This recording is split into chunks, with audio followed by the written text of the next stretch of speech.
Hello, Dawgpound South campers. This is the Cleveland Browns Dawgpound South podcast, part of the Fanatical Elves Network, part of the Fans First Sports Network. I'm your host, Steve Gill.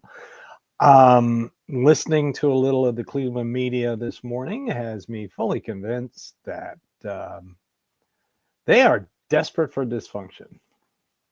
Look, I know you gotta look at this game yesterday and say the special teams completely failed.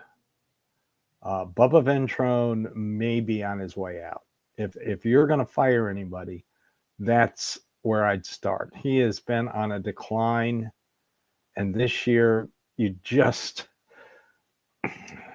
have Tony, Kadarius Tony, who at this point in his career is just nothing but a return specialist.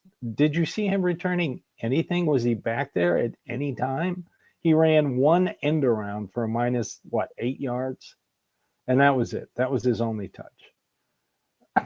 Whose call is it to have him on the roster and not returning punts?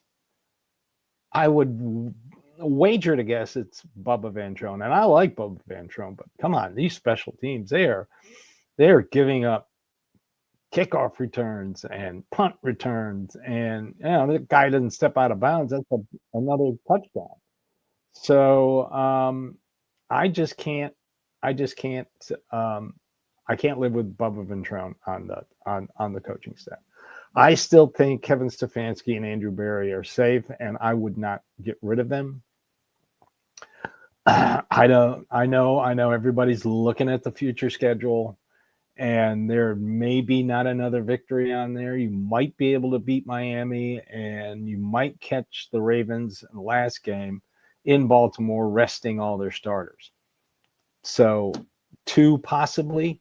I mean, the offense, Jameis Winston looked like Joe Flacco minus the interceptions.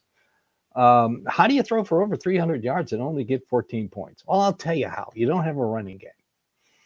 And this was the team to fix the running game. I mean, you go into the fourth quarter, it's tied 14-14.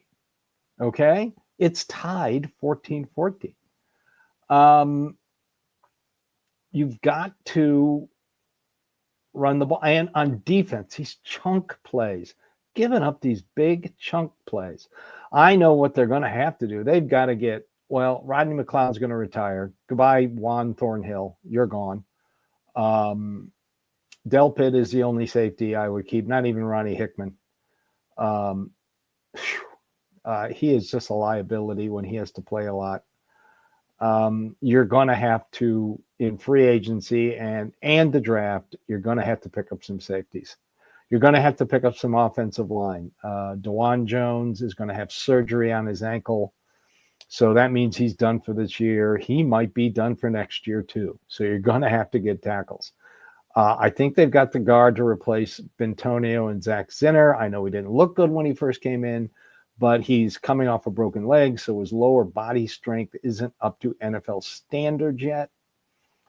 Give him some time. Give him an off season. They've got Javon Cohen, highly touted undrafted rookie free agent. So they got Luke Whippler if he comes back from the injury. So you can field a good guard center combination. You got to find something to tackle. Jack Conklin will play, and he still can play, and he's still good. Can you squeeze another year out of him? But you got to solve this left tackle problem. Hopefully, DeJuan Jones comes back. You draft somebody, you sign somebody, you fix it that way. And right now, the only person I would trust fixing it would Andrew Berry. I know a lot of people are pointing to the players on the field, but they're also crying about DeJuan Jones, somebody he drafted. He's the only one that can fix this team and keep it competitive with Deshaun Watson on the payroll. So I trust him to do it. I trust Kevin Stefanski come back, but he's going to have to get rid of some assistants. And first one gone's got to be Bubba Ventrone. Let's take a break.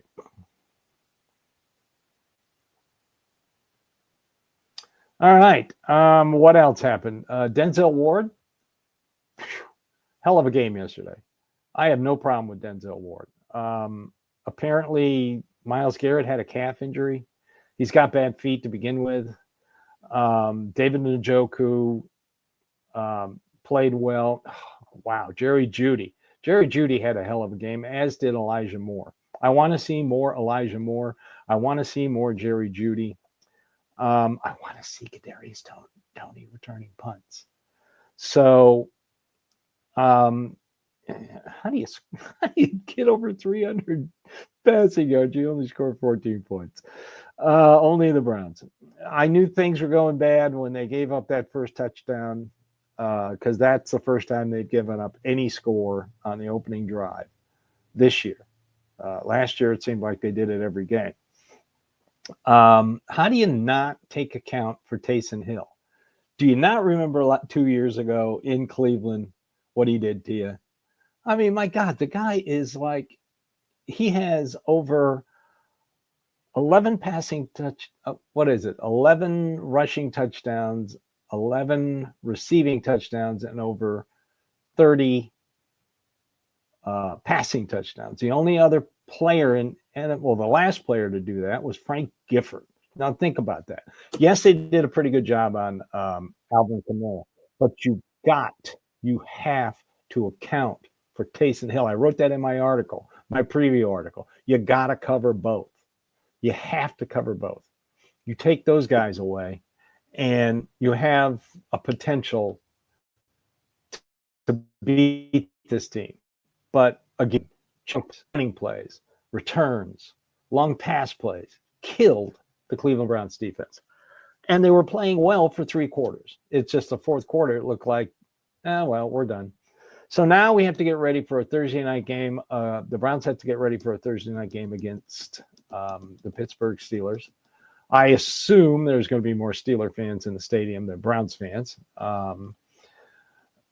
Just going by years past when the Browns weren't any good and people had an opportunity to sell their tickets. I can't tell you what to do with your tickets. I wish there would be more Browns fans than Steeler fans. I don't want to see those stupid ass towels. But on national TV, a lot of media are speculating that Kevin Stefanski, if he loses this game, will be out before the weekend. A lot of people are hyping Mike Vrabel. That's another thing. At the beginning of the season, Mike Vrabel told the media that he wouldn't be on the sidelines during the game. And I've seen him just about every game on the sidelines. And he was there again this time. So a lot of media members are saying, well, you got somebody in the house who could be the next head coach. No. His last year before getting fired at Tennessee, he was 0-7. I think the year before he was 6-11. He's 0-2 versus Kevin Stefanski. He's never developed a young quarterback. He got run out of town because he thought he could bully the new GM, Rand Cawthorn, and get more control in picking players. And you're not going to do that in today's NFL. Coaches don't pick their own players anymore. It just doesn't happen. Last guy who did that in Cleveland was Butch Davis. And how did that turn out? So, no, I do not want Mike Vrabel as the next head coach of the Cleveland Browns. I may be in the minority, but living here in Nashville, I've seen what he can do. I've seen his attitude. It would be kind of like almost like Freddie Kitchens, a little better than Freddie Kitchens. He might win 8 games. And if you guys are good with 8-9 or 9-8, and Mike Vrabel, more power to you. I have higher expectations and hope for this team than that. Possibly every once in a while a 10-win team. No, that's like James Franklin at my alma mater, Vanderbilt. He was never going to finish first in the SEC East, but he was always going to get you about 7, 8, 9 games, which made it good for bowl games. But, now look at him in Penn State. So just give it time. Let's see what happens. That, like I said, there's a potential for 2 more wins. Maybe they might surprise. I have no problem with Jameis Winston. All of a sudden, our wide receivers are a lot better than they were in the beginning of the year. You notice that these guys are playing well. Uh, they've got to fix this. They've got to get younger on the offensive line. They've got to get younger on the defensive line, and they got to get safety help. That's what's going to happen for next year, and it all starts at the beginning of the league year, not at the draft. It starts at free agency, and this team still has a lot of young, good talent. They just need to fix some of the aging pieces, like safety, like offensive line. You got to get some defensive line. They have the opportunity right now to draft a companion on the other side of the defensive line for Myles Garrett, a young guy who can be strong at the pass rush. This draft is very, very good at tackle and some at guard and also at pass rushers. So they can find themselves a pass rusher in this draft, if not in free agency.